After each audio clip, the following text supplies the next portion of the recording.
বন্ধুরা এখানে এই দুইটি লোক ফটো তোলার জন্য আসে। আর তারপর যা হয় বাকিটা ইতিহাস, আপনারাই দেখেন। আর হ্যাঁ, ভিডিওটা ভালো লাগলে অবশ্যই একটা লাইক করে দিবেন। আর চ্যানেলে নতুন হয়ে থাকলে অবশ্যই সাবস্ক্রাইব করে পাশে থাকা বেল নোটিফিকেশনটি অন করে রাখবেন। अबे जल्दी बोल, कल सुबह पनवेल निकल।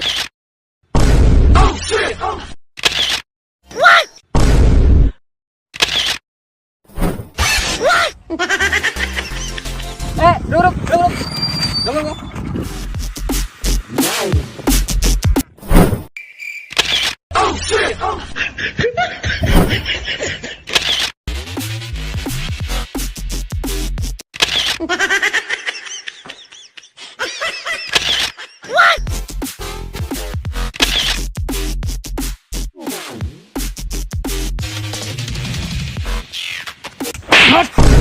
कैसा लगा मेरा मजाक?